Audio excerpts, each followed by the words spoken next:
I woke up a bit before 8 AM so that you don't have to.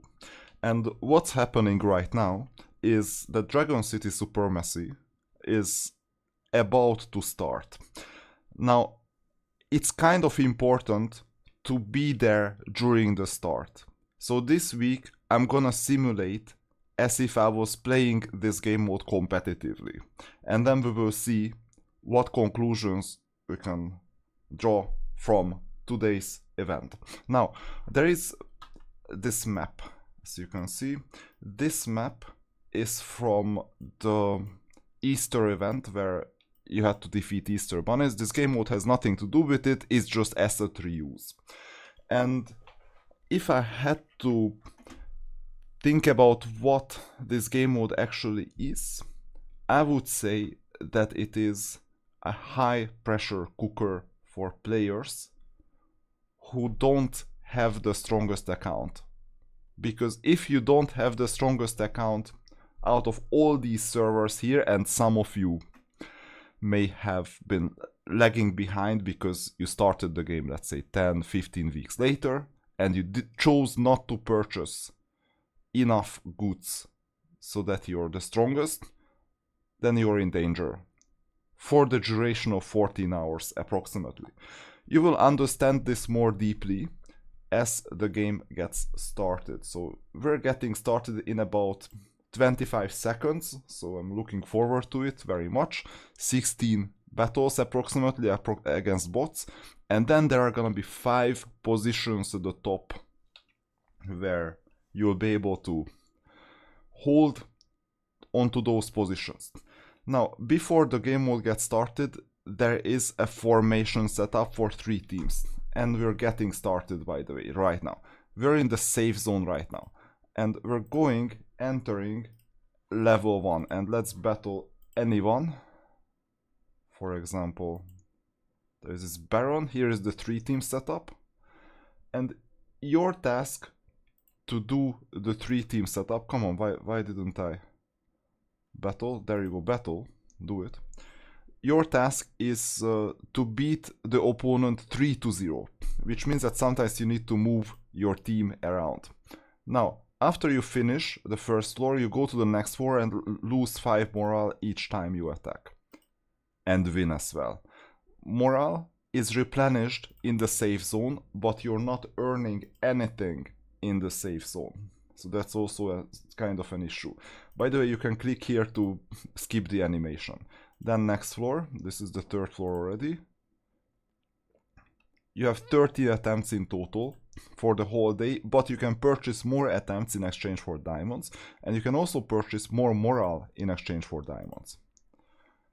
So we're going to floor number 4.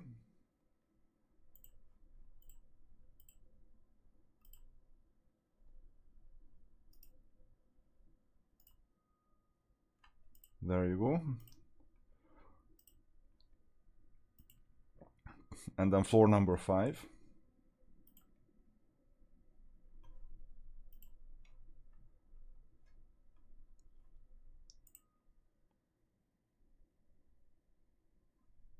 Or wait a minute, is it updated properly? Let's see. Yes, it's updated, because as you go to the next floor, it's not available. So you go all the way to floor 16. It takes a while. By the way, just in case anyone else was online, it's desirable to not attack the first one. So if you keep on falling behind, dragged back to the safe zone because someone else attacks, tough luck. Moving on. It's floor number 7. And you go all the way to 16. Come on. So this is the attack phase. In the attack phase, I'm showing you a formation this time. You need to make sure that you're strong enough to beat everyone.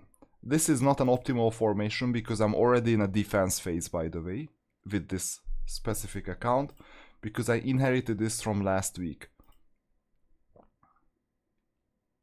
Let's see. but you will be able to beat all the bots without exception, even with a defensive formation. Your defensive formation should concentrate all your strength in just one team. Because if your opponent beats you 2 against 1, they are not gonna knock you off your position. They need to beat you 3-0. So they need to beat your strongest team as well. Therefore, obviously in the defense, you concentrate everything on your strongest team. In this specific case, if you want to attack another opponent, which is also a possibility, even downwards, then you need to create a formation that mirrors your opponent formation and is just a bit stronger for each and every team. Which means that if you have the same units as your opposition and you're a bit stronger, then you can attack them anytime on any level. Which is also a bit interesting in itself. Because you can attack them, that's fine. But then the issue is that they are not safe because you can mark them for bounty. Which is also another feature of this game. Maybe in another video I'll be able to show it. Once enough players go to the top. And this bounty is gonna reveal where they are exactly. So it's not possible to hide from an opposition. Which means that it's basically a high pressure cooker.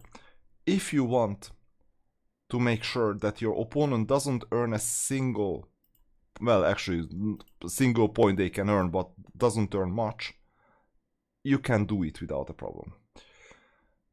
Now, you see that no one is here yet, so I'm gonna take first position. And after taking first position, I can just say that, okay, I'm here. Let me just concentrate my strongest team into one.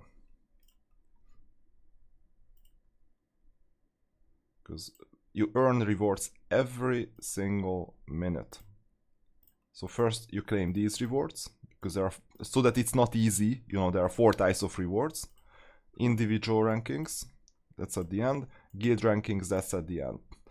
And if you see the leaderboard itself, there you see some players already here. Earning every single minute. Guild as well, these are the 2 guilds so far. I think we'll finish top 2 anyway, just like last time. Even though I didn't even wake up until 8 hours into the game. This is a 14-hour long pressure cooker. Which is quite tough if you think about it. Because on any minute, I'm not even sure where Optimo is right now, on any minute you can get attacked. So for now, the opposition is not there yet. Let's see where Optimo is. There he is. I add the bounty on him. If I add the bounty from then onwards, so you click bounty, I won't do it because it doesn't make any sense. If I give him a bounty, in that case we will see where Optimo is in the guild bounties. Right now there are no guild bounties. I can also see the guild members where they are. Save zone, save zone, save zone, all the other players. So right now they are not even on the map. Now let's see what Optimo decides on doing. It may happen that he wants to take first position, and if he does, in that case I am in danger.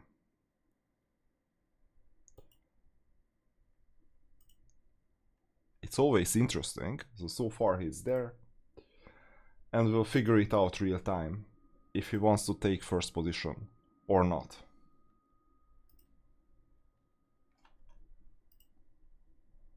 No, he chose to take 4th position. This is very wise, by the way, from his perspective, because there are other players who are stronger than him. And that's not bad, actually. It's strategic. There is at least one player who is stronger than him in his guild. So this means that he's just making room. Is it optimal? Well, many players won't wake up in the morning. I won't always wake up either. So it's suboptimal on some level because he's not earning enough points. I'm earning 1240 points every single minute, I would say, and then it decreases to 1200, and in previous wars a bit less. Now, as soon as you're knocked out, which means that your opponent defeats you 3-0, in that case what's gonna happen is you're gonna teleport it back to the safe zone. The safe zone is before level 12, except if you have VIP card you can go to level 16 immediately. You go back to level 12 and you're not earning any points, or just 60 points, or just a very little points in the safe zone. But you replenish morale, which means that you don't have to pay for it in terms of diamonds. And then you have to go level 12, 13, 14, 15, 16. So if the opponent knocks you down with 3-0 and chooses to attack you, then it takes them one attempt to knock you down, and you have to go do 5 attempts to climb back. It's asymmetrical. So this game mode is essentially worse than restricted domain in some sense, because in restricted domain you're just done with it on Monday. You start the macro and you're done with it. But in this game mode, this is a high pressure cooker where unless you're the strongest player in the whole server or collection of servers, you're not safe. And this is why this game mode requires some changes, some serious changes, so that it's playable for everyone. Some people are asleep at this point in time. For example, I was in the United States not too long ago, a week ago, and this was my second or third hour of sleep. I just refused to stay awake because then I knew that I would screw up my internal clock with it. But now I'm in Europe, and even though I'm shifting my wake-up schedule for other reasons, not this Dragon City Supremacy, obviously, not everyone can afford to wake up at 8 AM. And in that case, you get a competitive disadvantage, and that competitive disadvantage can be negated by making your account stronger so that you defeat more players. It's tough, isn't it? And that's kind of problematic as well. So this is why I don't recommend keeping this game mode as it is. The second feedback that I have is that if you have an opponent who is challenging you in some way, but there is at least one player who is stronger, like 3-0 stronger, then you can essentially keep that opponent there forever in the safe zone, because as soon as they occupy a city, you will just attack them. Even if they occupy, let's say, level 7 or level 8, you figure out, let's say your opponent is Prisoner Revin, and you just want to banish this opponent forever. In that case, you click battle and then you send Prisoner Revin to the safe zone. Now obviously this is just a bot, so bots and safe zones don't matter, but not everyone is a bot. And if you have a specific player you're targeting, that player will basically experience living hell on earth, because he doesn't even know what hits them. If I targeted Optimo here at the very top, that would be a significant problem. I could target Rokolia. Who is Rokolia, by the way? 261. I could target Rokolia. That would also work. And in that case, from then onwards, he would be sent to the safe zone. Now, I don't want enemies in here. Why do I not want enemies? Obvious, isn't it? Because from then onwards, I cannot know if they have a stronger player in their guild. And then they tell themselves, look, this... For example, if Optimo and Rokolia started fighting, in that case, look, this Optimo guy is like so bad with me, like, please show him his position. And then he will show you a one-way ticket to the safe zone, where you're not earning anything. And this is why it's so problematic. So this game mode is very, very competition heavy. Now, in the first week, there is still novelty. So you may think, okay, this is not that bad. Finally, I have something to do on Tuesdays. On the second week, third week, fourth week, actually this is the third week altogether. I'm peaking in terms of interest because in the first 2 weeks I couldn't play.